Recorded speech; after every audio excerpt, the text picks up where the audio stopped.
is my 321st video since the fake pandemic, the COVID fraud and the designer war started and began us on our long journey into the new abnormal and the Great Reset. This is, I believe, the most important video you'll ever watch because it shows without any reasonable doubt that Joe Biden, the American president, accelerated the designer war between Russia and Ukraine, which has now become World War III, with America, the EU and the UK supplying tanks to attack Russians, and a German minister admitting that we are at war with Russia.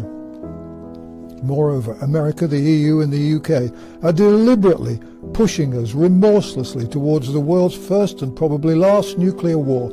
Your life depends on knowing what I'm going to tell you and on doing something about it, sharing the video with everyone you know and demanding that your government resign. Everyone who has supported the war in Ukraine with money, flags, badges and so on has been helping to lead us into a nuclear war. Everything they've told you about Ukraine is a lie.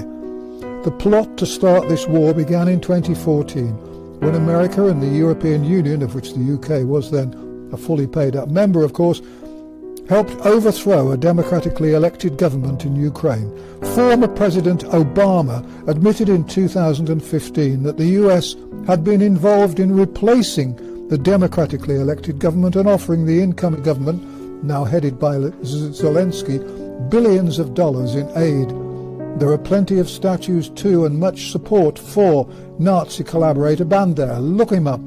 The US wanted a puppet regime on Russia's doorstep as a launch pad for a planned NATO war with Russia. That was 2014. Obama, who was unbelievably awarded the Nobel Peace Prize, was of course responsible for much of the killing and destruction in Afghanistan. The current war in Ukraine started in 2014 but escalated in February 2022, and by then the Americans under Biden had already begun to get involved. In January 2021, a year before Russia was reported to have invaded Ukraine, the Americans had their eyes on the conflict and there was open talk of halting the Nord Stream pipelines.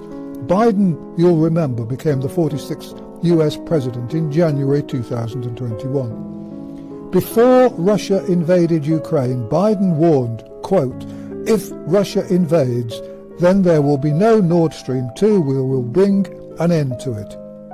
That's on record. The Nord Stream pipelines were set up by Russia to transport cheap Russian gas to Germany and the rest of Europe, and the Biden administration wasn't happy about this. Biden and his advisors had several objections. First, they didn't want the Russians being able to sell their own gas too readily to Europe. Putin had never been part of the globalist conspiracy and was a very large problem. Second, America wanted to sell American gas to Europe by transporting LNG across the Atlantic. This would enable them to make as much money as they could before billions die. Third, Biden and company knew that if they could pretend that the Russians had blown up their own pipeline out of spite and in response to the sanctions brought against Russia, the Europeans in particular would blame their high fuel prices on Russia and support intervention in the war in Ukraine. Fourth, the designer war against Russia would lead to the destruction of Europe, which is, after all, much closer to Russia than America. London, Paris and Berlin are all easily reachable targets. This was all part of the plan to reduce the global population. And so, according to a report by renowned Pulitzer Prize-winning 85-year-old Seymour Hersh, the greatest ever American investigative journalist and the man who broke the stories of the My Lai massacre in Vietnam and the events in Abu Ghraib in Iraq, Biden decided that he would blow up the pipeline and set up a task force with the CIA in early 2020 to plan this. Hersh reports that in June 2022, on Biden's orders, divers placed C4 explosive charges on the pipelines. This was done in great secrecy, and everything possible was done to keep it all very secret. The bombs were planted under cover of a military exercise in that month. The Norwegians who helped with the mission knew that they'd be able to sell their gas to Europe too. Then in September 2022, a buoy, or buoy as the Americans call them, was dropped by plane and the charges were set off. The US Undersecretary of State for Political Affairs, Victoria Nuland, hailed the destruction of the pipeline at a Senate hearing.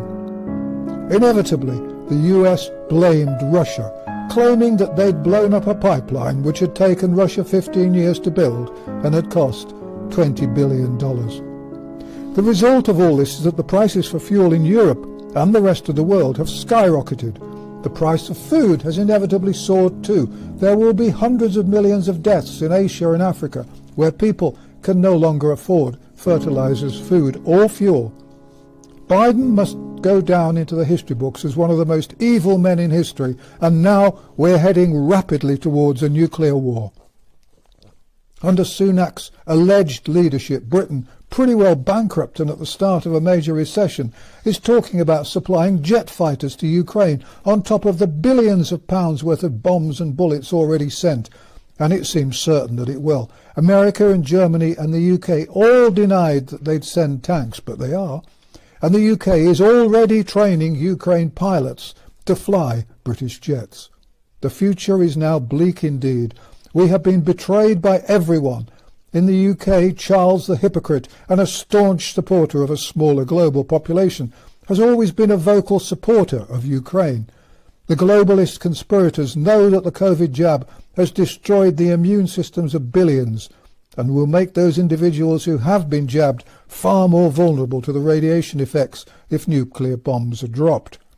As I warned in a video in May 2022, they want a nuclear war. The fake pandemic was always a distraction, a compliance program, and a way to weaken immune systems through the fake vaccines. The CIA and the White House have denied Seymour Hersh's story, but you know that what he's saying is true because the mainstream media, led no doubt by the CIA, is now describing him as a discredited journalist and self-publisher, the very same words they used to try and discredit me early in 2020. You'll know, by the way, that the beginning of nuclear war is very close when Charles leaves Buckingham Palace and suddenly decides to go to one of his country palaces, in Scotland perhaps, and when Sunak goes to Cornwall on holiday, and when Macron disappears into the country, and so on. Anyone in or within 30 miles of a decision-making major city such as London, Paris or Berlin would be well advised to leave when that happens. It's time for us all to prepare. You'll need food, medicines and cash. Our comfort is that we have God on our side. Please share this video. Our only chance of stopping what they've planned is for the world to know.